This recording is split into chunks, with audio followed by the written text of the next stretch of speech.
19, versículo 7 e 8, que dizem assim: alegremo-nos, exultemos e demos-lhe a glória, porque são chegadas as bodas do Cordeiro, cuja esposa a si mesma já se ataviou, pois lhe foi dado vestir-se de linho finíssimo, resplandecente e puro, porque o linho finíssimo são os atos de justiça dos santos. Amém?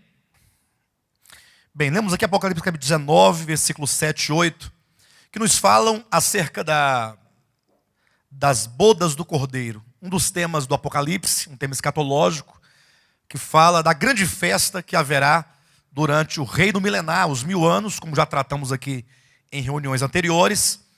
Estamos, portanto, dentro de um tema extremamente importante. Eu quero apenas lembrar os irmãos, de passagem, que aqui vamos falar acerca dessa veste. Essa veste de justiça, que diz aqui que essa noiva ataviou-se de linho finíssimo, resplandecente e puro, que são os atos de justiça dos santos. Queremos colocar essa veste enquanto um símbolo de atos de justiça dos santos, ao lado de outras duas vestes já mencionadas, que são a veste de folhas de figueira, que trata-se das obras meramente humanas, sem nenhum valor diante de Deus, e ao lado também da outra veste, que é uma veste feita de pele de animal, conforme está em Gênesis capítulo 3, versículo 21, né? Em que diz da justiça de Cristo, que é a justiça que nos dá o direito à salvação, que nos é imputada mediante a fé de maneira gratuita. Então, são 3 vestes. A primeira não tem nenhum valor, já tratamos disso. A segunda é a veste de salvação. Mas de repente surge na Escritura uma terceira veste, que é essa veste chamada de linho finíssimo, resplandecente e puro, que também é aquela mesma veste que está lá em Mateus capítulo 22, quando Jesus fala-nos a parábola, né, do casamento do filho do rei, as bodas do filho do rei. Então é dito lá de uma pessoa que entrou nessa festa não tendo as vestes nupciais, ou seja, desprovido da veste apropriada para a festa de casamento, no caso, as bodas do Cordeiro. Agora, quando se fala de veste, nós devemos lembrar de quê? Quando se fala de veste na Escritura, de justiça, não é isso? Justiça. 2 justiças, portanto, são-nos importante entender. E essas 2 justiças é certamente aquelas 2 que o cristianismo, de maneira geral, confunde muito. Isso porque há uma confusão quase que generalizada no que diz respeito à justiça de Cristo e à justiça de Deus mediante o homem. E é nesse ponto que eu quero trazer aqui alguns esclarecimentos, que eu acredito que nosso momento de igreja é um momento extremamente importante para compreender exatamente esses pontos aqui. Então, quando você encontra um cristão, seja ele qual for, e você perguntar para ele acerca da justiça de salvação, você obterá de 2 uma resposta. Ou ele dirá para você que a salvação é unicamente por meio de Cristo, ou seja, Cristo Jesus, enquanto o sacrifício perfeito pelo homem perdido, o próprio Cristo se torna justiça de salvação gratuitamente para aquele que tem fé. Ou alguém dirá que o homem é justificado por meio de obras humanas, ou seja, que o homem tem que fazer obras humanas para então obter uma certa justiça diante de Deus. Ou talvez uma mescla, né, dessas 2 ideias, que é o que seria mais comum no meio do cristianismo, de considerar não, assim, a justiça de Cristo é dada ao homem, mas o homem também precisa fazer algo para poder merecer a justiça de Cristo. Então, nesse caso, a justiça de Cristo não seria gratuita, não seria concedida mediante a fé. Seria, na verdade, um pagamento que Deus nos daria em razão daquilo que nós fazemos. Então, esses 3 conceitos estão totalmente equivocados, ou pelo menos incompletos. Por exemplo, aqueles que dizem que o homem é salvo unicamente pela fé e que ele é justificado somente por meio da justiça de Cristo, que lhe é imputada e ponto final, essa pessoa está correta naquilo que ela diz. Entretanto, ela precisa avançar para poder compreender essa outra veste que é de linho finíssimo, resplandecente e puro. Portanto, afirmar somente a justiça de Cristo imputada ao homem mediante a fé seria você apresentar apenas uma parte da verdade e ficar faltando ainda um outro lado. Dizer que o homem é salvo somente por suas obras humanas, isso é completamente falso. Entretanto, algumas pessoas vão encontrar na Escritura alguns textos que parecem fundamentar isso. Ora, basta que você leia, por exemplo, Mateus, o Evangelho de Mateus, e lá você vai encontrar várias vezes Jesus dizendo que é melhor você entrar no céu ou no reino dos céus faltando um olho do que entrar no inferno com os 2 olhos. Por isso ele diz, então arranca seu olho. Então para eu entrar no reino dos céus tem que arrancar meu olho. Então a condição qual que é? É que eu faça algo. Então o que nós devemos fazer? Nós devemos assumir uma posição equilibrada. Ou seja, nós reconhecemos, atenção, categoricamente, que o único meio de salvação exclusivo é a justiça de Deus mediante a fé, a qual é o próprio Jesus Cristo, como um sacrifício perfeito a favor daquele que crê no seu nome. Amém? Entretanto, alguém dirá, pastor, mas e aí? Quer dizer que uma vez salvo, uma vez recebendo tal justiça, a nós imputada, nada mais precisamos fazer? Aí eu digo, não, para a salvação, absolutamente.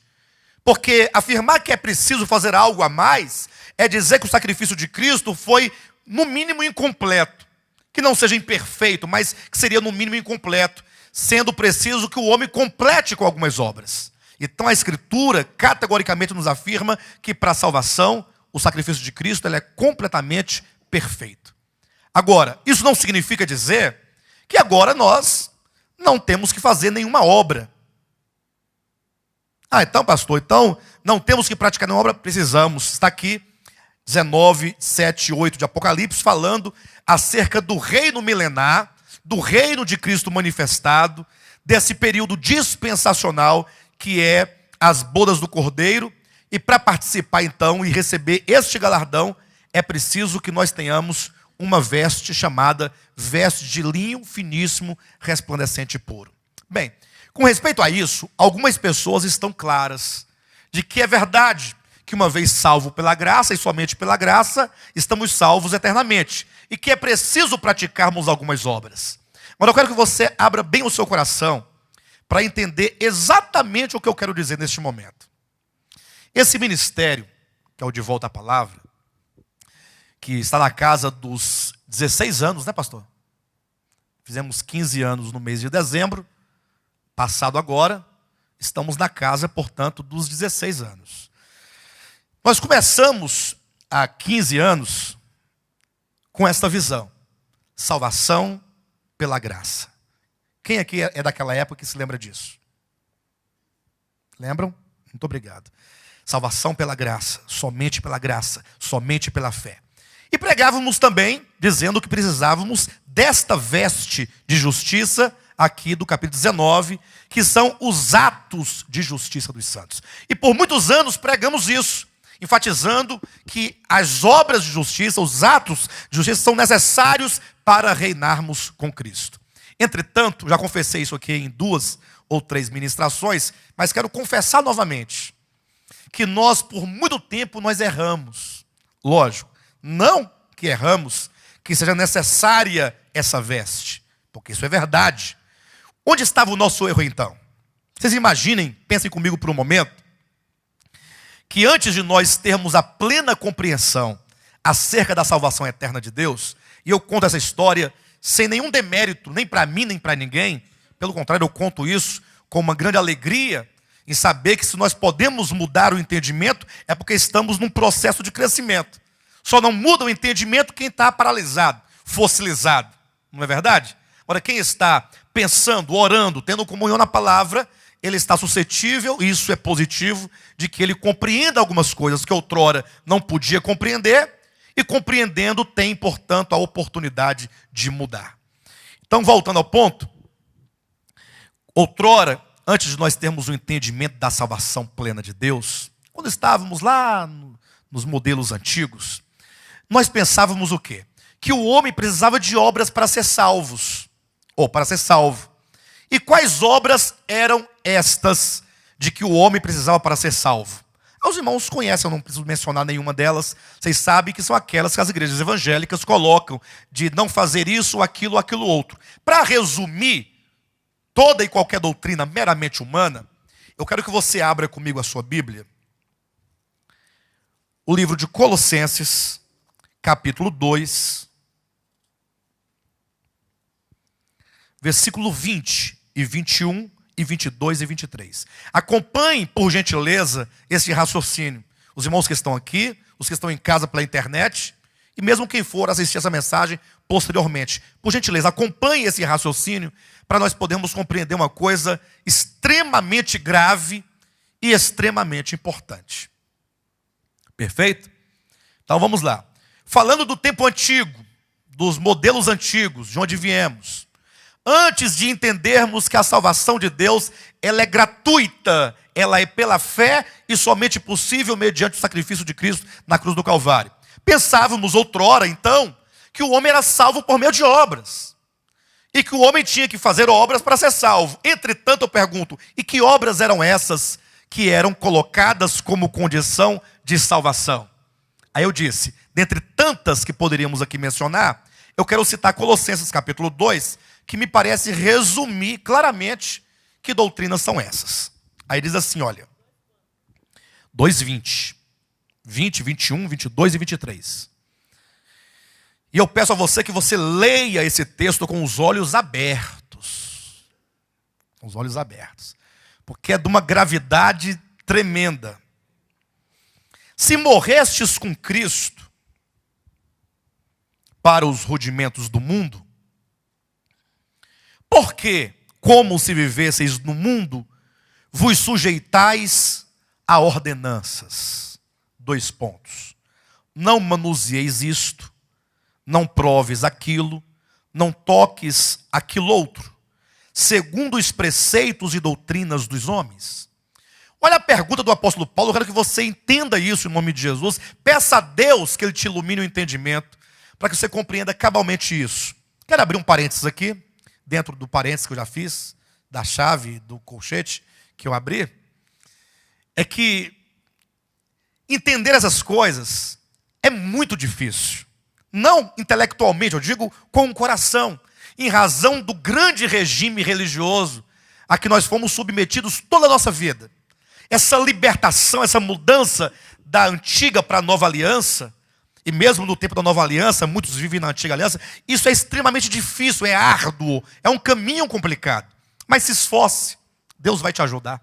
Amém? Ele está perguntando, olha, se você morreu com Cristo para os rudimentos do mundo, você sabe o que são os rudimentos do mundo? O que são os rudimentos do mundo?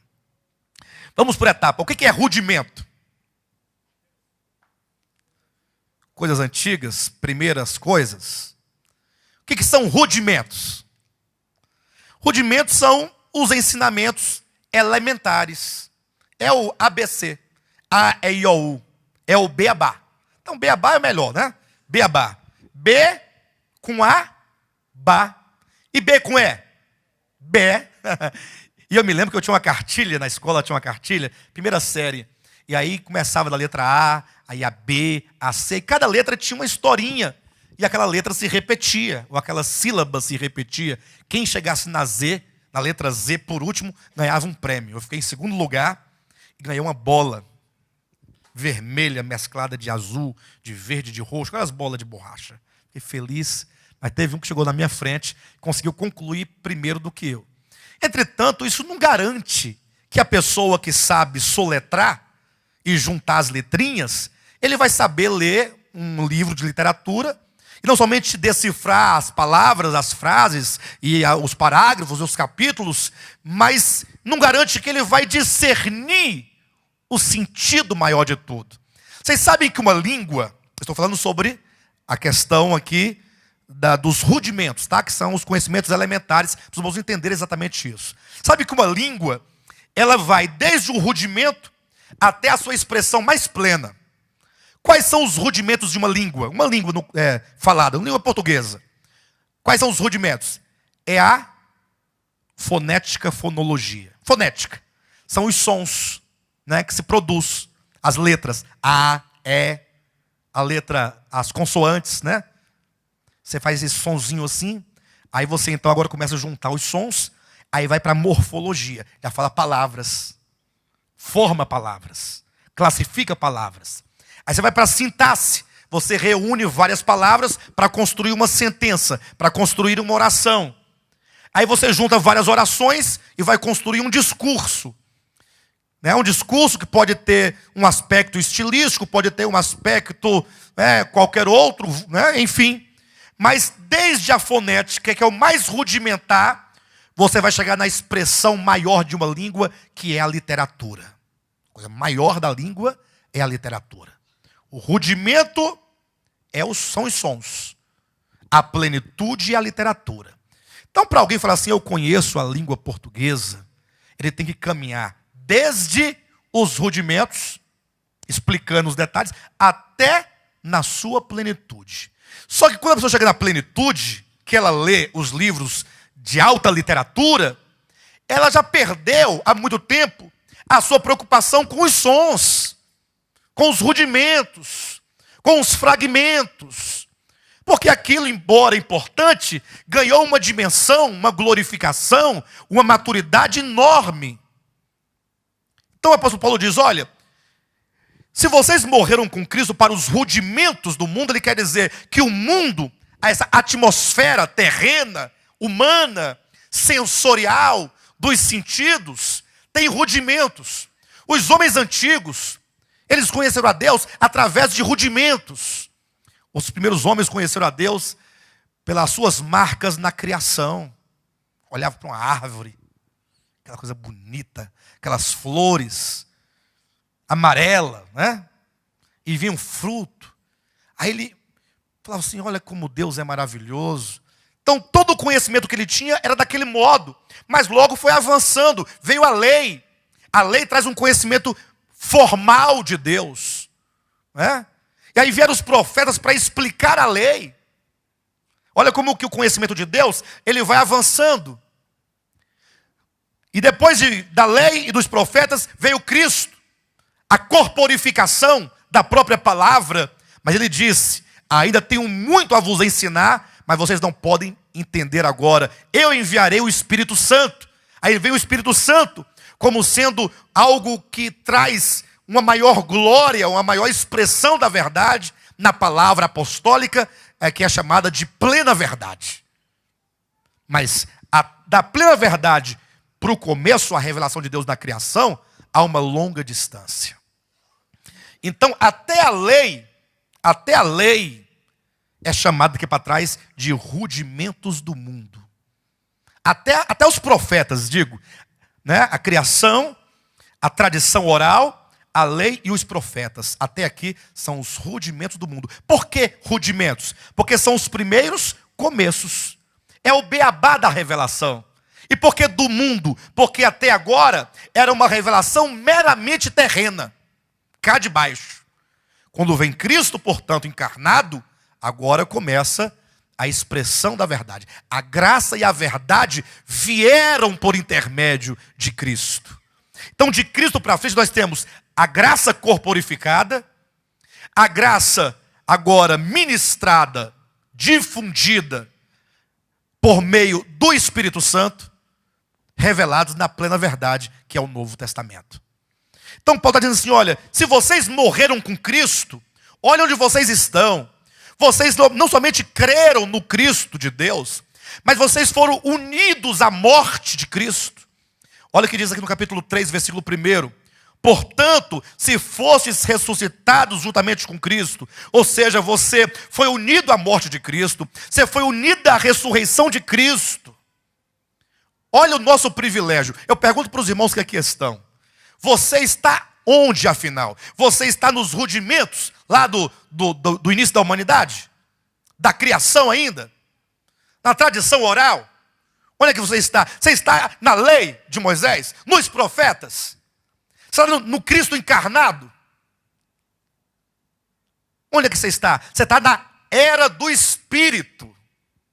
O Espírito da verdade. O Espírito da realidade. Aquele que toma o seu espírito humano e une ao Espírito de Cristo. Por isso você foi unido a Cristo na sua morte e na sua ressurreição. Não é uma questão de você ter uma tabuada, ou de você ter uma cartilha. Não, gente, entenda, o Espírito de Deus entrou para dentro do seu espírito humano. Por isso que Paulo está dizendo, se morrestes com Cristo, no capítulo 3, versículo 1 de Colossenses, se fostes ressuscitados juntamente com Cristo, olha o que ele está dizendo. Capítulo 2, versículo 20 de Colossenses. Se morrestes com Cristo para os rudimentos do mundo, por que, como se vivesseis no mundo, vos sujeitais a ordenanças? Nós temos 3 coisas aqui. Primeiro, é um fato que nós morremos com Cristo. Segundo, nós vivemos no mundo? Olha o texto. Se morrestes com Cristo para os rudimentos do mundo, por quê? Como se vivesseis no mundo, vos sujeitais a ordenanças. Nós vivemos no mundo? Agora eu quero explicar. Esse viver não é a vida humana terrena, é a vida espiritual. Onde é que está a nossa vida espiritual? Capítulo 3 aqui, ó, de Colossenses, versículo 4. Quando Cristo, que é a nossa vida, se manifestar. Eu pergunto, primeira proposição, é um fato que nós morremos com Cristo? Segundo, nós vivemos no mundo então? Pessoal, é difícil? Eu estou sendo complicado? Eu pergunto, o versículo 20 afirma que nós vivemos no mundo ou que nós não vivemos no mundo? Ele está dizendo, não vivemos. Se nós morremos com Cristo e ressuscitamos com Cristo, nós estamos em Cristo. Não somos mais deste mundo. Por isso ele está questionando. Ora, se é verdade que nós morremos com Cristo, por que então nós estamos nos sujeitando à ordenança como se ainda vivêssemos no mundo? Olha aqui. São 3 as proposições. A primeira, é um fato que morremos com Cristo. Segundo, nós não vivemos neste mundo. Terceiro, não podemos, portanto, nos sujeitar a nenhum tipo de ordenanças. Porque isso seria retroceder a uma condição de infância de humanidade e de infância de fé. Por isso que ele diz que são os rudimentos. O que ele diz lá em Hebreus capítulo 6, versículo 4? Que é preciso que nós avancemos, capítulo 6 de Hebreus, versículo 3. Inclusive eu vou postar essa semana, pedir para o Gilson postar para mim, no nosso site, um artigo que eu escrevi acerca de Hebreus capítulo 6. Viu, amados? Um excelente artigo, que é muito questionado acerca desse texto. Vamos postar para os irmãos acessarem lá e lerem o texto, que é de grande importância. Temos que avançar, temos que prosseguir, temos que prosseguir para aquilo que é perfeito. Então ele está dizendo que os rudimentos do mundo são as ordenanças. Os rudimentos do mundo era aquele conhecimento de Deus que ensinava os homens assim, olha, você não pode fazer isso.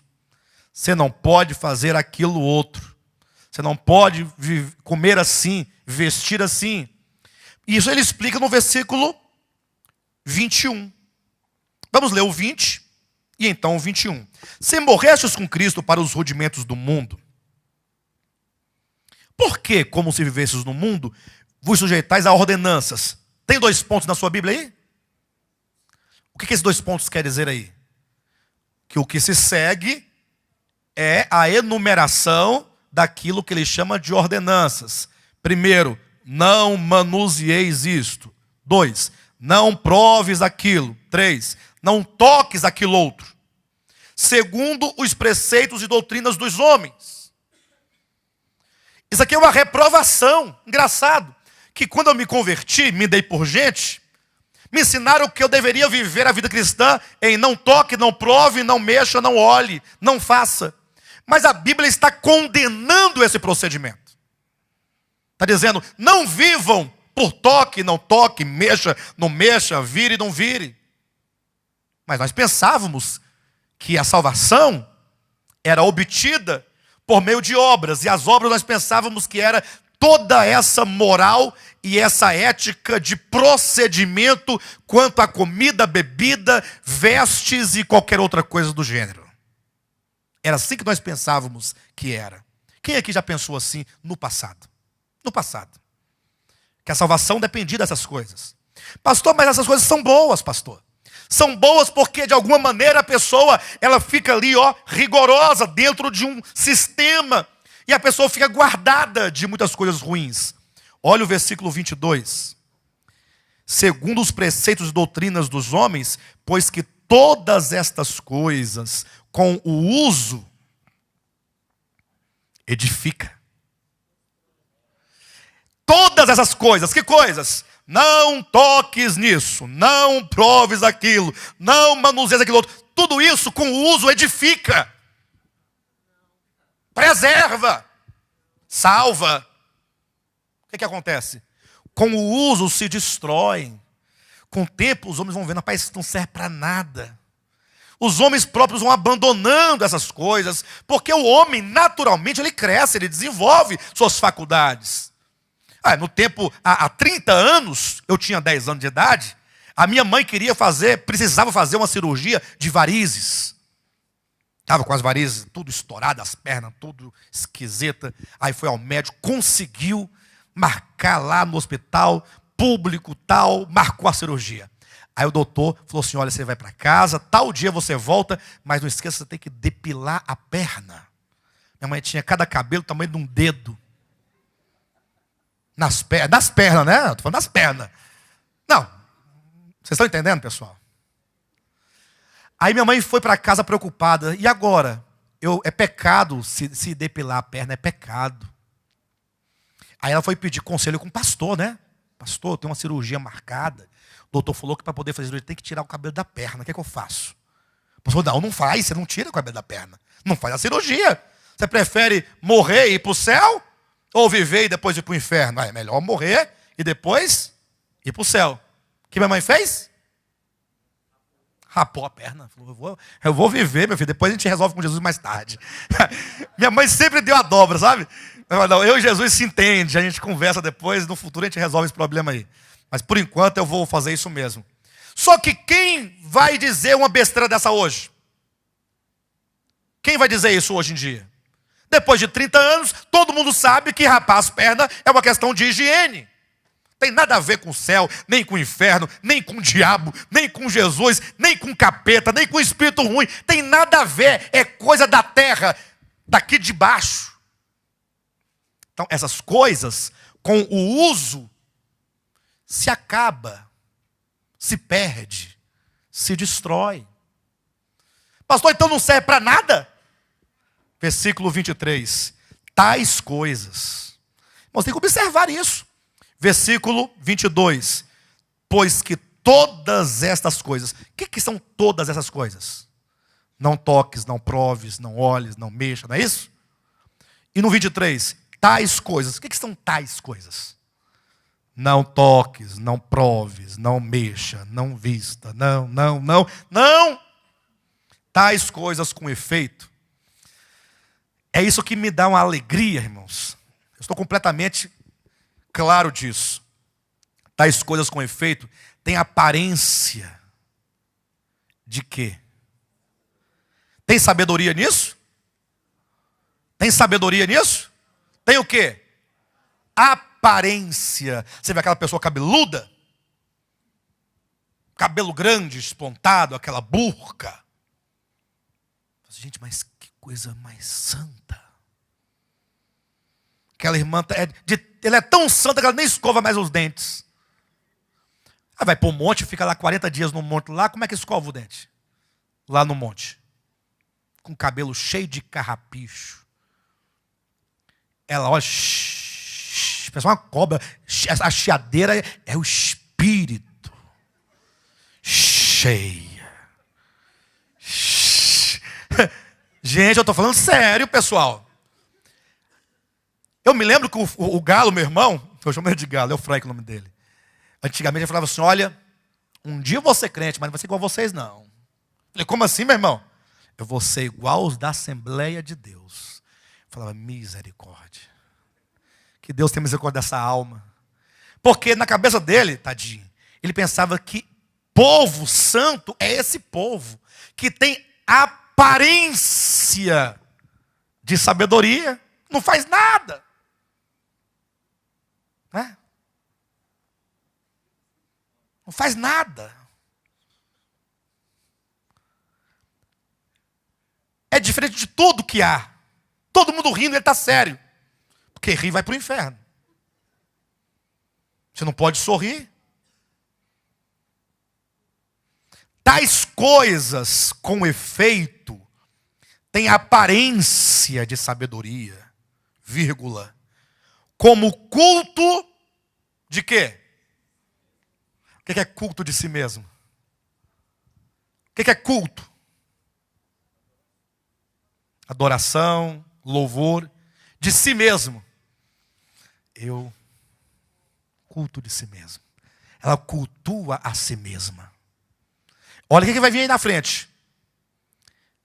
E de falsa humildade. É tudo mentira. Mas você não pode falar que é tudo mentira. Eu digo é mentira. Porque a Bíblia diz que todos pecaram. Todos. E destituídos estão da glória de Deus. O pecado é a natureza que está em todos. Pode vestir até aquele bonezinho do Papa. É pecador como qualquer outro. Mas ele vive rezando naquela praça São Pedro. Pecador. Pecador. As mesmas tendências. As mesmas vontades. Os mesmos desejos. As mesmas inclinações. Os mesmos pecados. Na verdade, eu falo os mesmos pecados, no sentido, é verdade que cada um tem uma tendência diferente. Tem uma pessoa que tem uma tendência para prostituição, digamos esses termos, no sentido do adultério. Homem que, não consegue viver com menos de que 5 mulheres, digamos, que seja 2, 3 ou 4. Aí eu falo assim, vixe, mas como é que pode ser isso? Mas tem outro aqui que tem um desejo homoafetivo. Não é um problema também?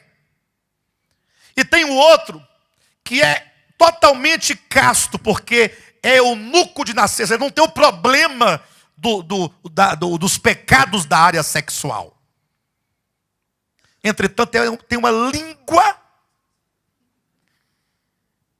pensa numa língua grande, comprida. Cada um tem o seu problema, sua inclinação, seu pecado, sua culpa. Mas no final, todos esses pecados têm origem num só lugar, o pecado. Por isso que é dito que essas coisas têm apenas uma aparência, não é verdade, não é essencial, não é coração, como o culto de si mesmo, de falsa humildade, de rigor ascético. Quem sabe o que é rigor ascético? Irmão, é porque a gente lê a Bíblia, e aí a gente vai lendo, e acha que estamos entendendo. Não tem pessoal, o que é rigor? O que é uma coisa rigorosa? Rigor. O que é rigor? Me ajuda aí, pessoal. Rigor. Algo severo, algo... É difícil achar a palavra para rigor, né? O rigor é uma coisa rigorosa. Esse conceito aqui é uma tautologia, viu, irmãos? Quando você responde com a mesma palavra.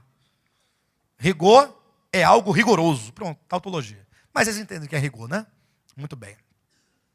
E o que é asceticismo? Que é um rigor ascético. Asceticismo.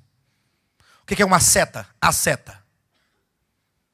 O asceticismo é quando você se priva de muitas coisas.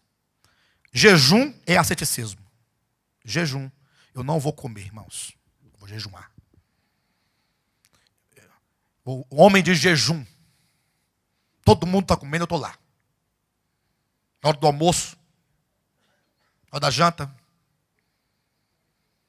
Pastor, mas a Bíblia fala sobre o jejum, não fala não? Jesus o jejuou 40 dias? E aí, como é que você vai fazer agora? Quando a Bíblia fala do jejum aceitável para Deus, é quando essa abstinência, ela é natural e ela é proveniente de uma alma tão aflita que ela não sente fome. Não é um jejum que se programa, vou começar agora, vou acabar no outro dia, meio-dia. Não. É aquele momento que você está tão aflito por uma causa, por algo que te consome, que você não tem como sentar para se banquetear. Aí você vai orar, vai buscar a Deus. Aí Cristo vai começar seu ministério. E ele consegue contemplar o inferno todo, no sentido do mundo espiritual, ali para destruí-lo, para persegui-lo. Ele terá que enfrentar tudo isso como homem. Ele não tem um peso, não? Hã? Aí ele se aflige. E aí ele vai o quê? Vai clamar, vai orar. Quantas vezes eu não jejuei por uma aflição de alma? Quantas vezes a igreja não pesou nos meus ombros e eu não tinha como me alimentar simplesmente e o jejum nasce naturalmente. Agora, planejar? Irmãos, amanhã, a partir de meio-dia, todo mundo, viu? É o jejum de Esté. Como é que Esté agora vai comer e o seu povo todo vai comer? Se o seu povo tem um dia marcado para ser dizimado. É o jejum de Esté. O jejum de Daniel. O jejum de Neemias. Como é que está meu povo lá, minha cidade? Está tudo queimado, está tudo destruído. Aí ele se aflige, aí nasce o jejum. Vocês entendem isso? O jejum é fruto de uma aflição que o Espírito Santo gera no seu íntimo. Agora, o mero asceticismo, o que é o asceticismo? Eu abro mão, não quero comer, não vou beber, eu me privo de um tanto de coisas, porque eu acho que eu tenho que ter um rigor ascético. Não posso vestir essa roupa, não posso ir a esse lugar, não posso comer essa comida, não posso beber essa bebida, não posso assistir isso ou aquilo outro. Eu estou me referindo de coisas lícitas, tá, amados? Coisas lícitas que o asceta, ele abre mão, porque ele é altamente rigoroso consigo mesmo. Vive uma vida estreita, vira uma múmia. Ele se engessa, mumifica-se, fossiliza-se. Está aqui, ó. Tais coisas com efeito têm aparência de sabedoria, como o culto de si mesmo, de falsa humildade, de rigor ascético. Todavia. Ou seja, tem muitas qualidades, não tem? Se bem que não são qualidades, né? Aparência,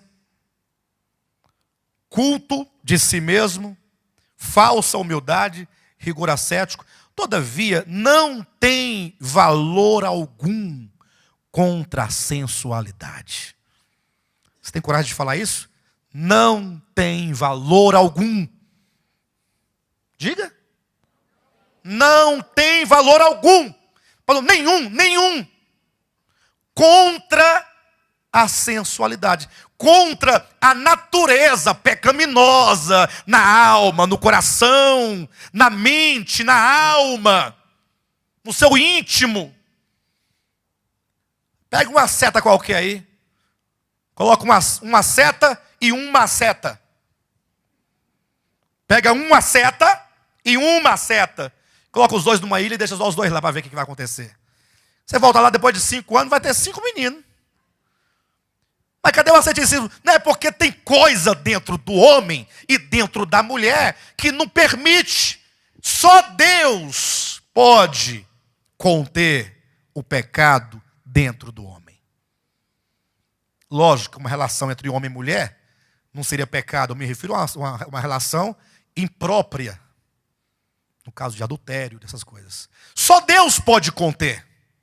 Eu fico vendo os crentes tudo, aqueles paletó, aquele calor danado, suando, um sacrifício. Para que isso? De onde vem isso, pessoal? Isso resulta em quê? No final vai dar o quê? Vai dar nada. Os casais estão tudo aí se mordendo, se batendo. Os jovens tudo se mordendo, se pegando. Tudo acontecendo. Só que não pode te perder a postura, a aparência. Bem, por que eu disse isso aqui? Para dizer que a compreensão que tínhamos nós, outrora, nos velhos sistemas, é que a salvação, ainda que dada por Cristo, pedia obras, exigia algumas obras, e tais obras era esse asceticismo, era essa falsa humildade, era esse culto de si mesmo e essa aparência de sabedoria. Aí um dia, quando descobrimos a verdade da salvação pela graça, pensa num peso que nós tiramos das costas da gente. Ai, gente, salvação pela graça, pela fé. Salvação não se perde, porque também não se conquista. Olha, quem acredita que dizer que a salvação não se perde seria uma blasfêmia, comete tamanha blasfêmia quando diz que a salvação se conquista, que é o oposto. Como é que eu posso perder aquilo que eu não comprei? Se foi me dado gratuitamente, sem nada me exigir em troca, o que eu posso fazer para perdê-la, se a condição era que eu não deveria dar nada? A única condição exigida para que eu recebesse salvação é que eu fosse um pecador. Porque se não sou pecador, para que eu receberia a salvação? Aí pronto, nos libertamos. Ficamos felizes porque não íamos mais para o inferno. Glória a Deus. Mas e as obras? Não. Pega essas obras, foi o nosso grande erro. Pega essas obras, toque, não toque, pega, não pega, mexe, não mexe. E essas obras agora são as obras do reino. Lógico, aí deu um equilíbrio, não deu não? Equilíbrio. Salvação pela graça, não nega a palavra. E as obras para o reino. Aí ficamos pregando as obras para o reino, as obras para o reino, as obras para o reino. Aquelas obras de outrora, essas aqui, que estão aqui em Colossenses, trouxemos para cá. Pregando, pregando. E aí nós fomos observando, o Espírito Santo foi nos mostrando, nos orientando, que não estava resolvendo muita coisa, não.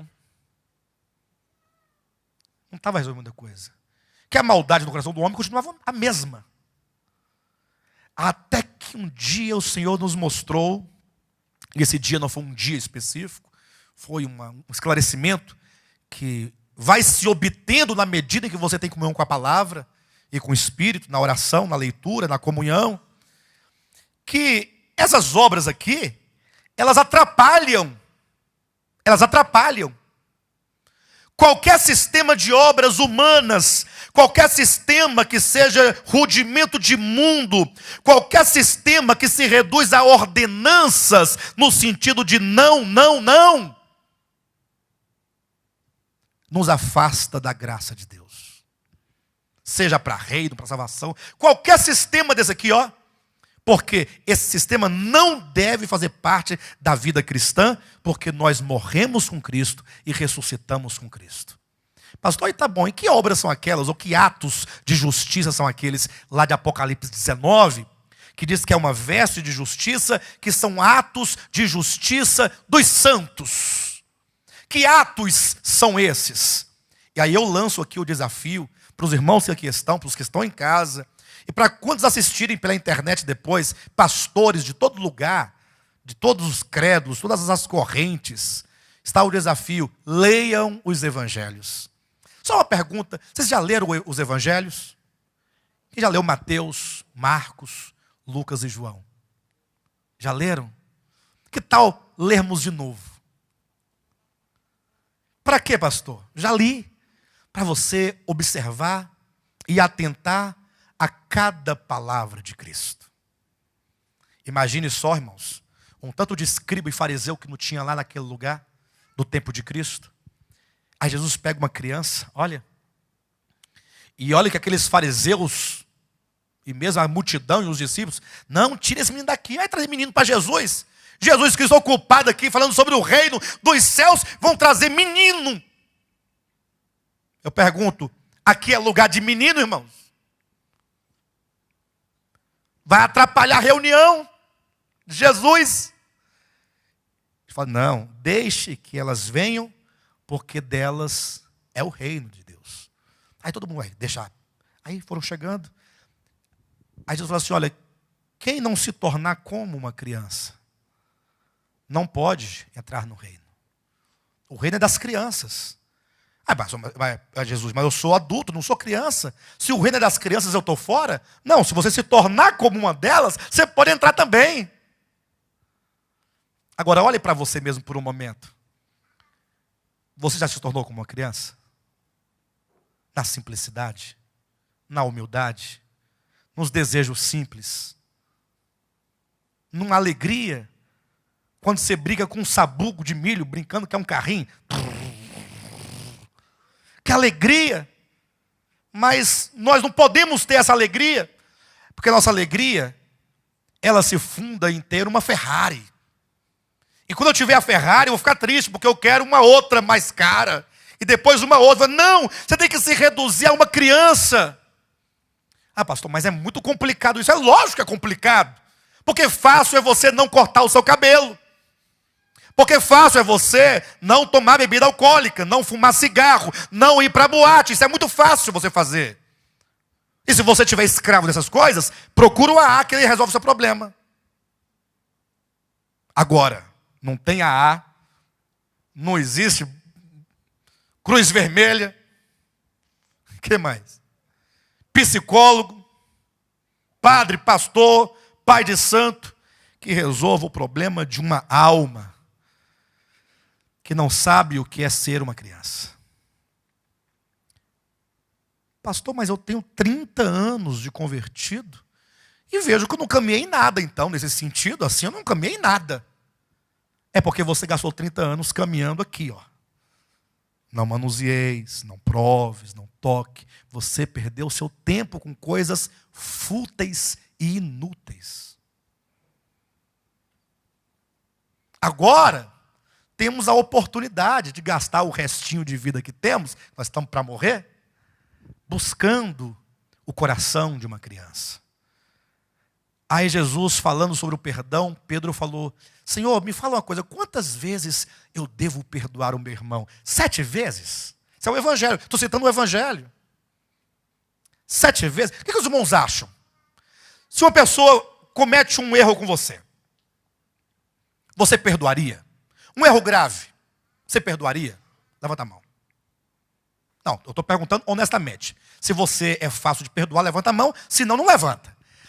A pessoa pegou o seguinte, ela fez uma calúnia contra você, e essa calúnia te trouxe prejuízos profundos na sua reputação, na sua moral, no seu trabalho. Você perdeu o emprego por causa daquilo que foi dito contra você.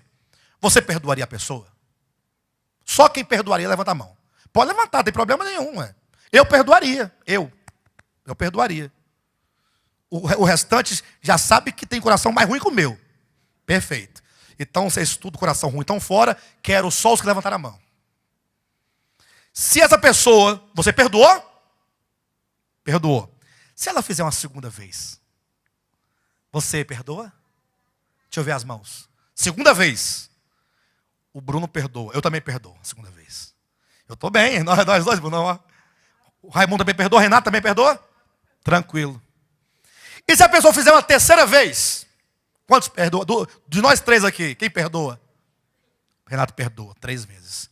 4 vezes, a mesma pessoa, a mesma coisa. Perdoa? 5 vezes. Pastor Renato, eu só vou aceitar a sua colocação por 2 motivos. Primeiro, porque eu te conheço. Eu sei que você é uma manteiga derretida. E por outra situação, eu vou aceitar que você está dizendo isso, porque você não teve essa situação ainda para falar. Porque se você tivesse passado, pastor, eu tenho um caso de uma pessoa que repetiu 7 vezes a mesma coisa, e aí eu posso falar porque eu vivi. Você não viveu, eu penso. 7 vezes. Hã? 7 vezes? A mesma coisa, a mesma pessoa 7 vezes. 200 vezes. Bem, mas ainda assim você vai ficar aqui nos 490, quer ver? Aí falou assim, 7 vezes. Aí Jesus falou assim, olha, eu não digo 7 vezes, eu digo 70 vezes 7. Eu não estou falando que o pastor Renato não é capaz de fazer isso não, viu, irmãos? Mas eu, por exemplo, farei um pecado 7 vezes contra você. Vou pedir R$1.000 emprestado, não vou pagar. No mês que vem você tem que me emprestar. Se você ficar ofendido comigo, não vale. Vou fazer isso não, pastor. Não tenho essa coragem, não. Mas tudo bem. O pastor Renato é porque ele já está bem graduado, né? Depois de Enoque é ele. Dentro de 10 dias ele vai ser arrebatado para o terceiro céu. Atento ao que eu estou falando. Não é morrer não, pastor. É arrebatado vivo. Queridos, imagine só. 70 vezes 7. Pastor, então eu vou contar certinho? Não. 70 vezes 7 quer dizer, sabe o quê? Como é que é? Infinitamente. É isso que ele quer dizer. Só que o pastor está falando disso. Atenção. E agora eu vou colocar na prova. Porque um grupo de irmãos falou mal dele, e fez, inventou uma mentira, e foi. Ele infartou, quase morreu. Isso aqui também eu passo aqui nessa igreja aqui, pastor. Eu passo aqui. E eu não infartei ainda, por algumas razões, que eu não vou falar aqui agora. Mas era para ter infartado aqui. De 15 anos era para ter infartado muitas vezes. É porque eu não consigo guardar, eu logo jogo fora.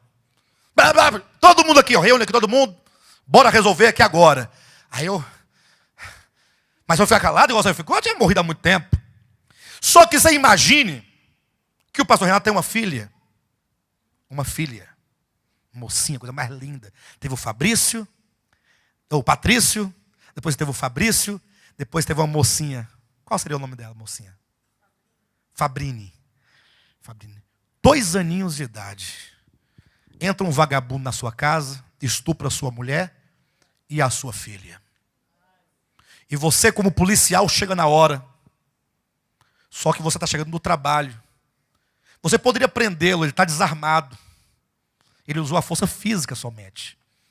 Você é policial. Você tem toda a autoridade para prendê-lo e levá-lo preso. Mas o amor de Cristo fala, perdoa. O que você faz? Digamos que ele fala, perdoa.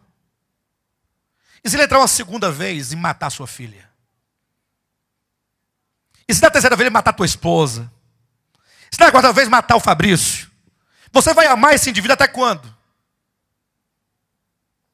Responde.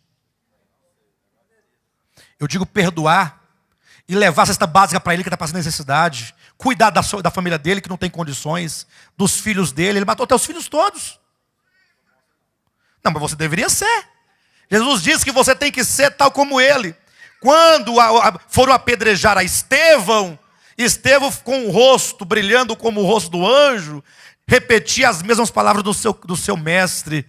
Pai, perdoa-lhes porque eles não sabem o que fazem. Esse é o padrão do evangelho, irmãos. Pelo amor de Deus. Eu não estou brincando, não. Vocês querem ter uma ideia do... Tá bom, já que a Bíblia não serve para ninguém, faz o seguinte. Coloca ali sempre para mim, por favor, amado. Leiam um livro chamado O Reino de Deus está entre vós. Ou é dentro de vós. O Reino de Deus está dentro de vós, de um escritor russo chamado Leon Tolstói. Ele foi um cristão nunca reconhecido como um cristão. Como é que ele foi um cristão nunca reconhecido como cristão? Ora, porque sendo ele cristão, ele era cristão de Cristo do Evangelho. Não era cristão dos puritanos, de ninguém desse tipo. E ele escreveu esse livro para dizer o quê? Para dizer assim, muito me admira de vocês, cristãos, que se dizem cristãos, mas não seguem o vosso mestre. Porque o vosso mestre diz isso, vocês fazem aquilo outro. Ele faz de um jeito, vocês são tudo o que há de mais contrário, disse Leon Tolstói, do vosso mestre. Ele não está errado. Talvez ele esteja um pouco equivocado, que ele não sabe que não é apenas uma questão de fazer ou não fazer, de ser ou de não ser. Nós estamos dentro de um processo de cura, de mudança, de transformação. A gente fica nervoso com uma situação tão simples, uma situação tão banal. A gente perde amigos, perdemos pessoas por coisas pequenas, coisas banais que não valem nada. Quando Cristo estava na cruz do Calvário, sabe quem é que estava na cruz do Calvário? É o Senhor da glória. Deus, o Criador de todo o universo, dos multiversos, de quantos versos você quiser.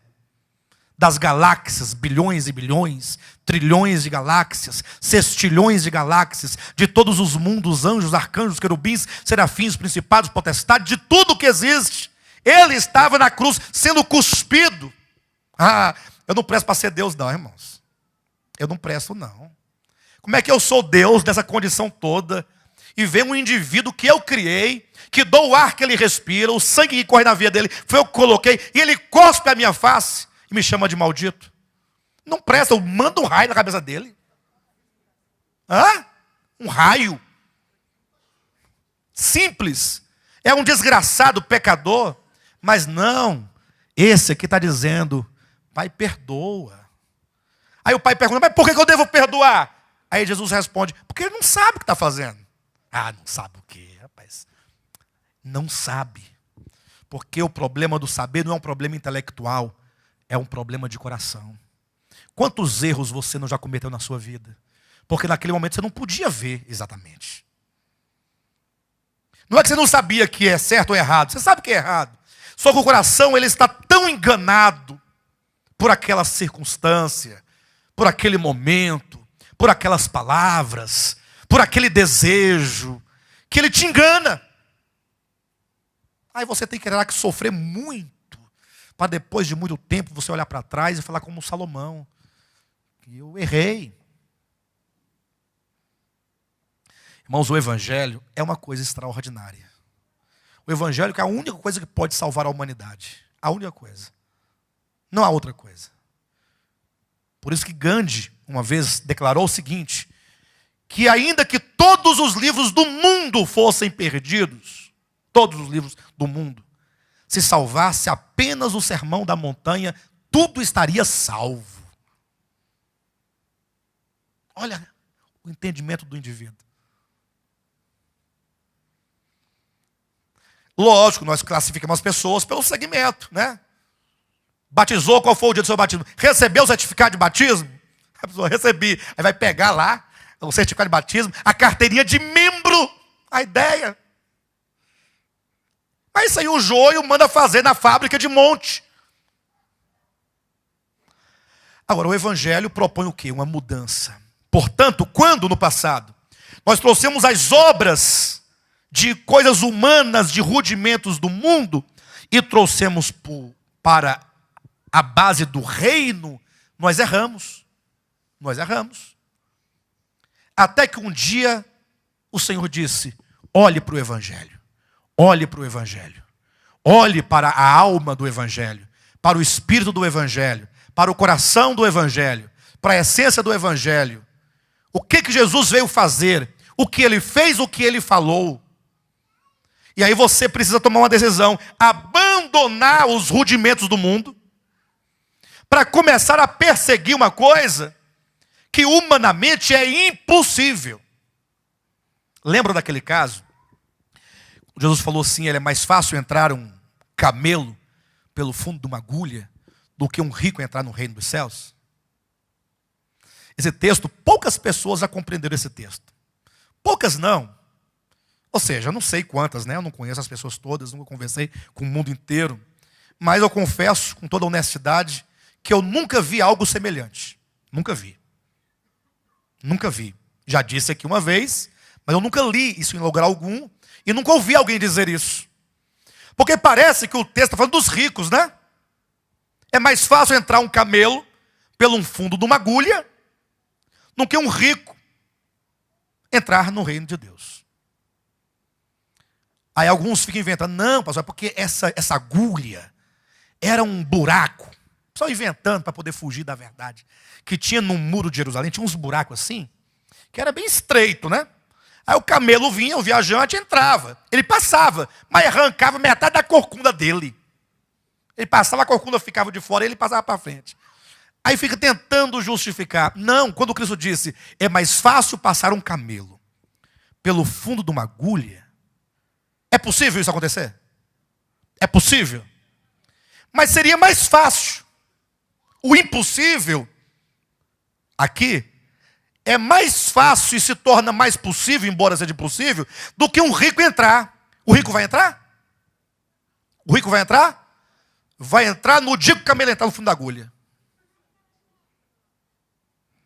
No dia que o camelo entrar, o rico ainda não entra, né? Porque é mais fácil. Em outras palavras, o rico não entra. Não entra o rico. Portanto, se você for rico, me procure para eu salvar sua alma. Você passa a sua riqueza para cá que eu vou administrar. Seja pobre, seja salvo, seja feliz. Brincadeira, pessoal. Estou brincando, calma. Mas observe que se eu estivesse lá, sem entendimento, sabe o que eu teria falado? Coitado dos ricos. Eu falaria assim.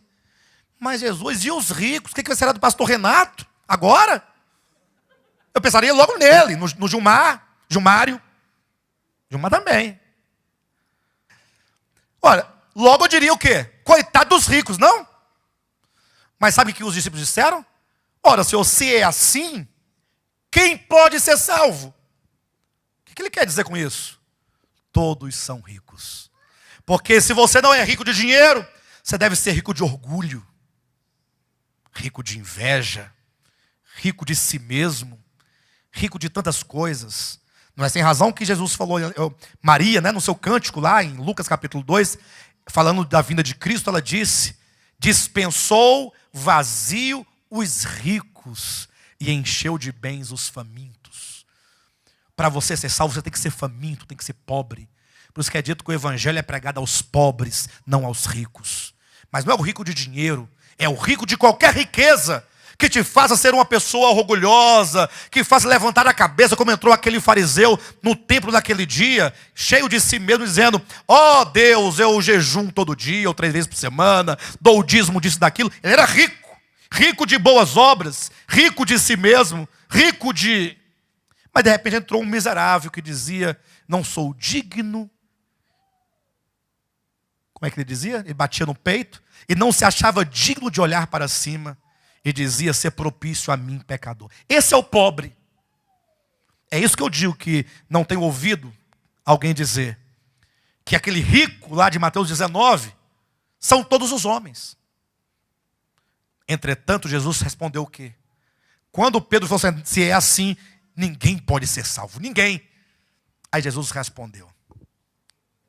O que é impossível para os homens. Olha aí. É possível para Deus. A salvação só é possível por Deus. Entrar no reino só é possível por Deus. Então essa besteira de você achar que vai guardar meia dúzia de mandamento, meia dúzia de conduta e achando que vai reinar, isso é tolice. Eu não sei se eu vou ter que aumentar o volume do microfone. Pastor, mas e aí? Quem é que vai reinar com o Senhor? Ora, aquele que tiver uma veste de justiça. E quem é capaz de ter uma veste de justiça, irmãos? Quem é capaz, porque essa veste de justiça, essa veste nupcial de Mateus 22, ou essa veste de linho finíssimo, branco, resplandecente, puro, de Apocalipse 19, ela é tecida ponto a ponto. Cada obra do evangelho, não rudimento, que você pratica no coração, é um ponto dessa veste. Você já conseguiu fazer uma tirinha de veste? Quem já fez uma tirinha de veste? Você já tem a agulha, pelo menos? Já tem a linha? Você já começou a pensar na sua alma? Já começou a pensar na sua vida? Já começou a pensar no coração? Está lá, eu vou falar de novo. Pela segunda vez, ou terceira, o avião se despatifou nas montanhas lá da... Não foi? Gente, é todo mundo desesperado. 150 pessoas ou 250? 150 pessoas, crianças, estudantes. A pessoa fica ali sofrendo, não fica ali? Meu Deus, é fim do mundo. Aí desliga a televisão, aí sai de casa, vai à padaria. Aí na porta da padaria tem um indivíduo lá drogado. Drogado. Que ele cheirou tine a noite toda, a garrafinha de tine está do lado dele. Ele está preto de sujeira, ele fede. O cabelo dele tem até cobra dentro do cabelo dele. Desgraçado. Você passa, Você compra seu pão, seu leite, você volta, vai embora, e você não tem o sentimento de piedade pela criatura viva como você tem dos que morreram lá do avião. Porque o do avião já estão mortos, não pode fazer mais nada, então você fica... Já morreu, não pode fazer nada. Pelo vivo você pode fazer, por isso você não sente. Por isso você não vê. Porque se você vê, a consciência vai pesar. Então é melhor não ver. Mas aí vão achar que você tem coração duro. Não, mas quando morrer eu não choro. Para dizer que tem coração mole. Porque não posso nada mais fazer pelo morto, já foi embora. Aí eu finjo que tenho piedade. E finjo que não faço nada porque não se pode fazer, porque ele já morreu. Mas os que estão morrendo estão se desgraçando. Tem pessoas do seu lado, da sua casa, na sua rua, no seu trabalho, no comércio onde você faz suas compras. E você não está nem aí para nada. E nem aí para ninguém. E está preocupado com um rudimento. Vocês estão entendendo, queridos?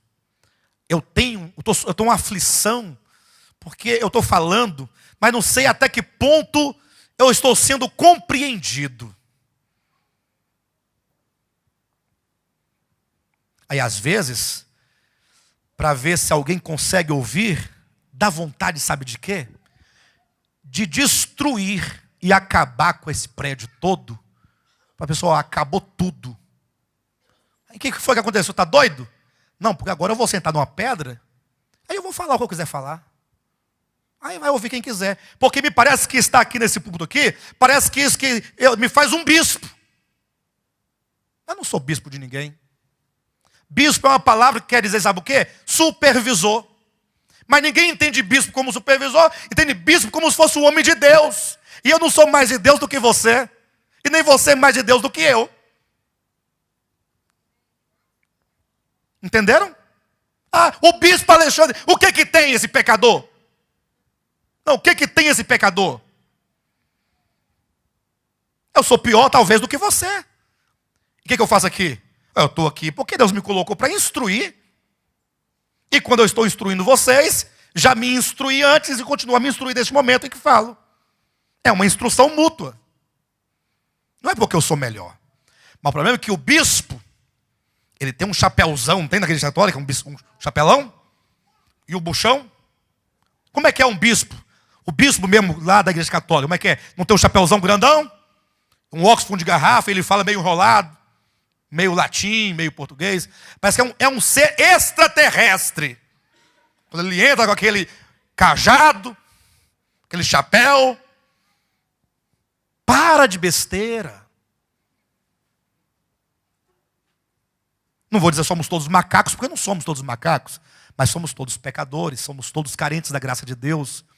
Recebemos o mesmo Espírito, a mesma palavra, a mesma fé, o mesmo batismo. Agora, temos que caminhar nessa verdade, como quem busca a verdade. E aí, eu estou confessando à igreja, mais uma vez, eu, Alexandre Rodrigues de Lima, errei quando trouxe os rudimentos para cá.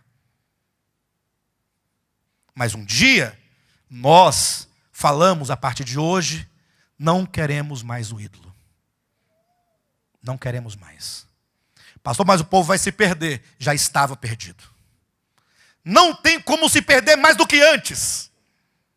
Ou tem? Não tinha como piorar. Ué, como é que vai piorar o que estava piorado? Agora que você vai ver as suas perebas, suas chagas, que o evangelho vai te iluminar, aí você vai começar a perceber que você é comparado, o seu espírito humano, Provérbios capítulo 20, versículo 27, é comparado a uma lâmpada. O espírito do homem é a lâmpada do Senhor. O seu espírito é uma lâmpada. E agora você, enquanto um homem, lâmpada, homem tracinho lâmpada, você tem que brilhar. Porque está no evangelho que as nossas obras precisam resplandecer diante dos homens. Ponto final. Entende isso ou não? Está lá, Mateus capítulo 5, versículo 16 e 17 e 18. As obras nossas precisam resplandecer diante dos homens. Ou seja, você como uma lâmpada tem que brilhar. tem que emitir luz. Vós sois a luz do mundo. O que é ser luz do mundo? É proceder praticando obras. Agora, tem um problema. A Bíblia fala de 2 tipos de obras. Fala de obras como rudimentos do mundo, não toques, não proves, não faça, não mexa, não tal. E fala também de atos de justiça dos santos. Esse ato de justiça, esses atos, é dito em João capítulo 3, versículo alguma coisa, que são obras feitas em Deus. Em Efésios capítulo 2, versículo 10, diz que são obras que de antemão já foram preparadas para que andássemos nelas. Você não tem que fazê-las, você tem que andar nas obras já feitas e já preparadas. Agora eu vou fazer obras. Não vai conseguir, meu irmão. Porque as suas obras, por melhores que elas sejam, são madeira, feno e palha. Tudo que o homem produz é madeira, é feno e palha, e não resiste o juízo divino. Quando Deus bater o olho, é tipo assim, ó, quer ver uma coisa? Eu estou precisando de um favor do Tiago.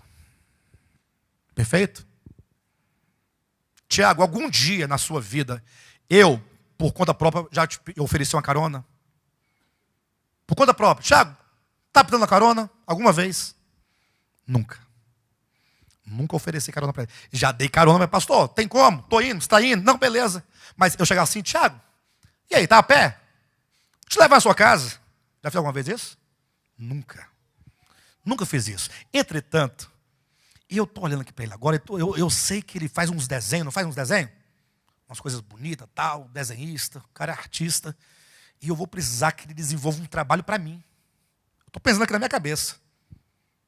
Só que eu não articulo dessa maneira. Mas o meu espírito, no sentido do meu ser, meu coração, que é enganoso, de repente começa a olhar para o Tiago com um olhar de afeto, um afeto tão bom, que eu me preocupo com ele agora. Tiago, rapaz, você mora lá no show de morar, né? Isso. Eu estou morando aqui em cima, mas eu estou vendo que você não está de carro. Você quer dar carona hoje? Eu te dou. Mas não, pastor, mas já eu vou com outro irmão, porque... Não, eu te levo, rapaz, está doido? De repente eu estou me preocupando com ele, dando carona para ele, mas lá dentro do meu coração, eu estou pensando no que eu vou falar com ele amanhã. Estão entendendo? Uma prova do que eu estou dizendo, do meu coração, e que é o coração de todo mundo, que é a mesma coisa, foi Jesus que disse assim, olha, quando você quiser convidar alguém para um banquete na sua casa, não convide os seus amigos ou aqueles que têm condição de te retribuir. Convide aquele maldito, desgraçado, que não tem onde cair morto, porque ele nunca vai te retribuir. Já viram isso no Evangelho? O que é isso, Jesus Cristo? O que é isso, Jesus Cristo? Eu convido a irmã Edna, porque amanhã ela vai me chamar para a casa dela. Aí fica esse jogo de compadre. Entendeu? Essa hipocrisia, essa malandragem. Malandragem. Aí Jesus vem quebrando tudo, destruindo tudo. Por que os fariseus e os escribas tinham tanto ódio de Jesus Cristo? Hã? Uai. Porque Jesus desmascarava, eles ficavam com raiva, com ódio, tem que matar esse indivíduo, que ele está destruindo nossa vida. Mas o Evangelho é isso, é para destruir essas coisas malignas, perversas, hipócritas, do pecado, do diabo, do mal, do Satanás, eu sei lá o que fala aqui mais. Pode falar o que você quiser falar aí, vai dar tudo certo. O que você jogar aqui para cima vai dar certo. Aí então, o Evangelho fala que nós devemos praticar obras. Só que não é qualquer tipo de obra. A obra que Deus quer não pode ser madeira, nem feno e nem palha. Não. As únicas obras que serão aprovadas no dia do tribunal de Cristo são obras de ouro, de prata e de pedras preciosas. Para que você não tenha nenhuma dúvida, o ouro representa a natureza divina. A prata representa a redenção de Cristo.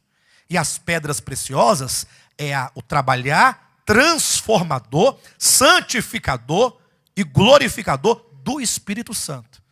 Ouro, prata e pedras preciosas são obras do Deus triuno.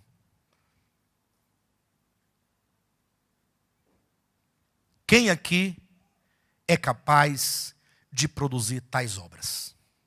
Ouro, prata e pedras preciosas.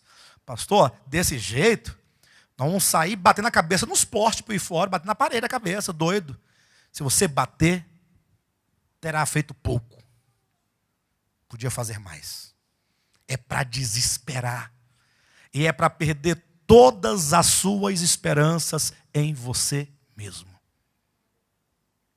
Só quando você olhar para você mesmo e falar como falou Jó: eu sou um homem abominável. Estou lançado agora no pó e na cinza. Acabou. Porque talvez você ainda seja Jó lá no início. Homem reto, temente a Deus. É bom ou não é bom? Papai, aquele indivíduo lá, pensa numa pessoa boa.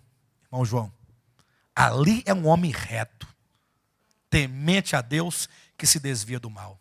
Aí ele fala, poxa vida, maravilha, né? É bom ou não é bom ouvir isso? Agora, por que um desgraçado cai no pó e na cinza? Por isso eu me abomino. Você já chegou a se abominar? Abominar? Ou você ainda se vê muito crente, muito bonito, muito justo, muito bom, muito santo, muito tudo? Hã?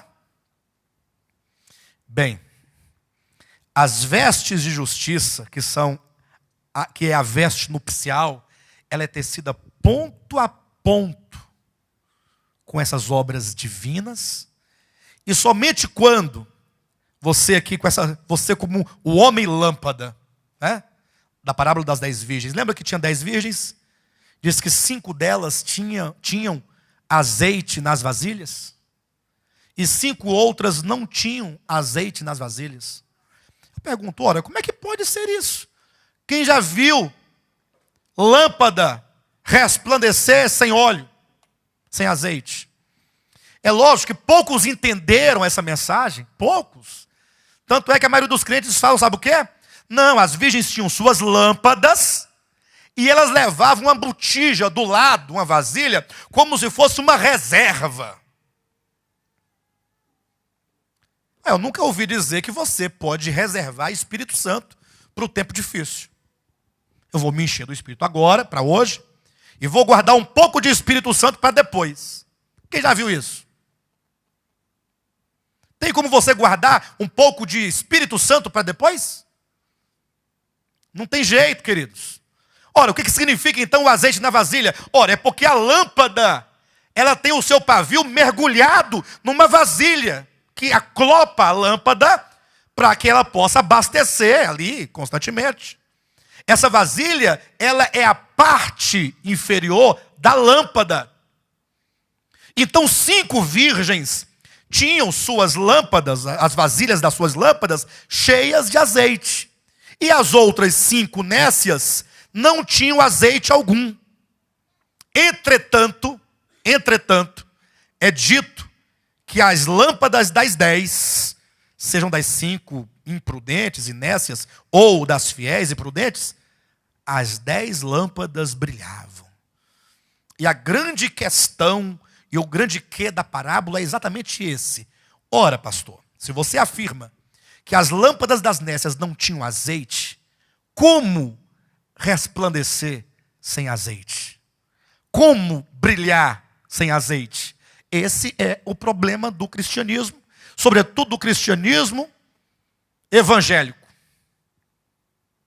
Esse segmento evangélico, pentecostal, neopentecostal. Esse é o maior problema, é brilhar sem azeite.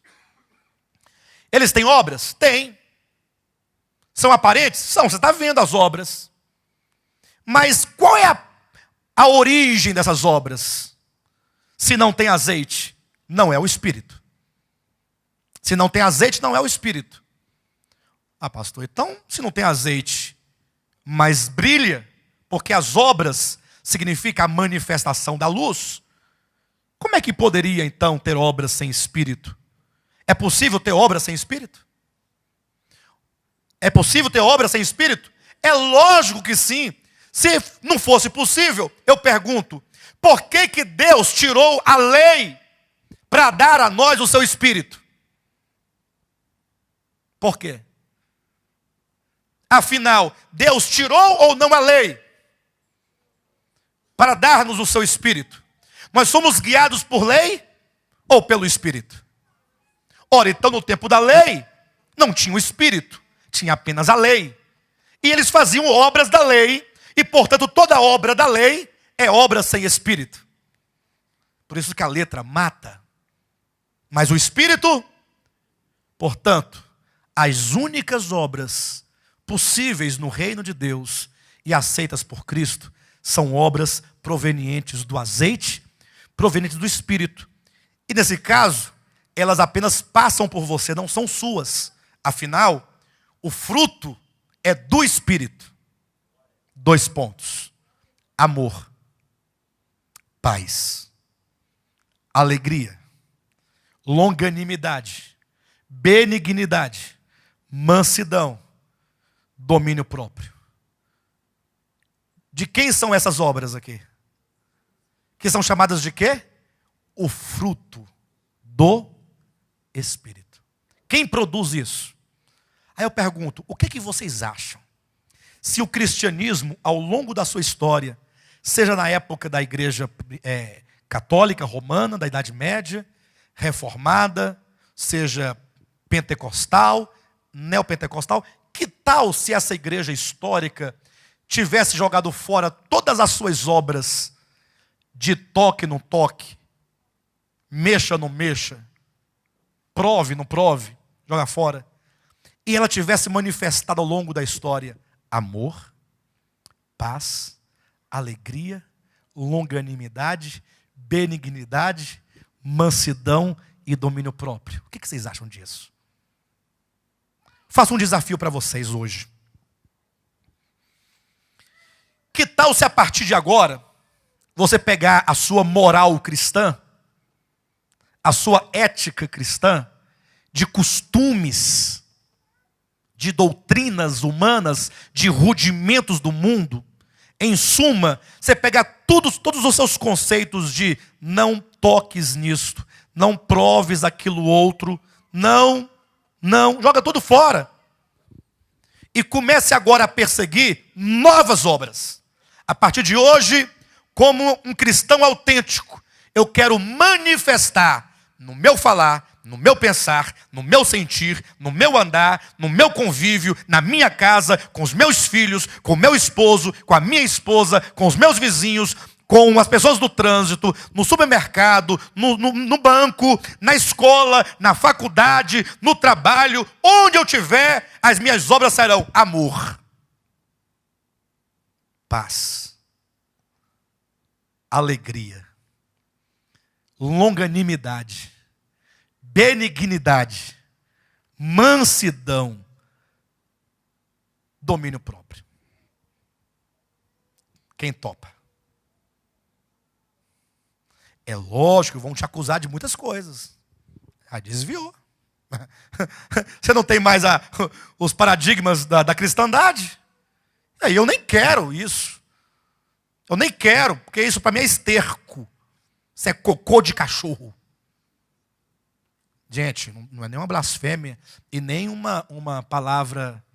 É o apóstolo Paulo que diz, né? Tudo isso para mim considerei perda e as considero como refúgio, como cocô de cachorro, estrume de cachorro.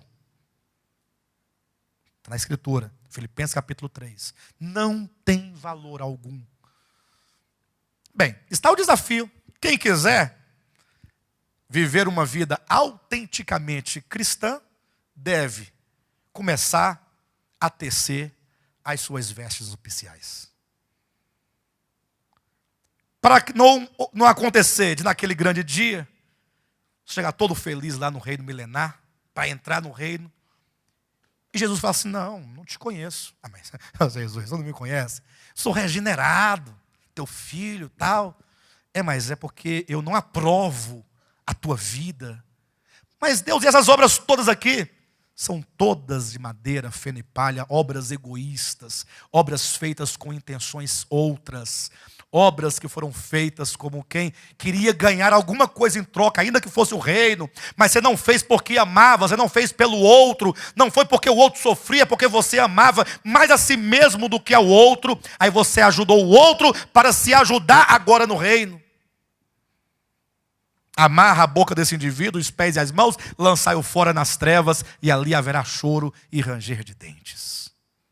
Misericórdia, amados. Misericórdia.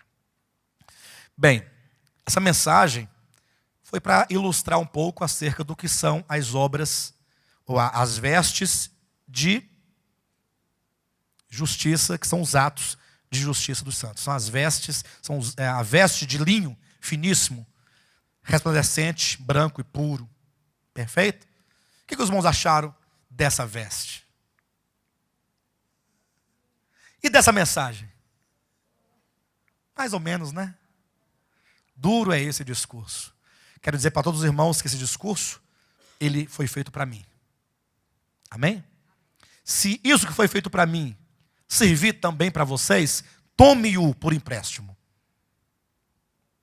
Se não servir, eu o levarei para mim mesmo, porque eu sou o alvo maior e principal desta mensagem. Amém?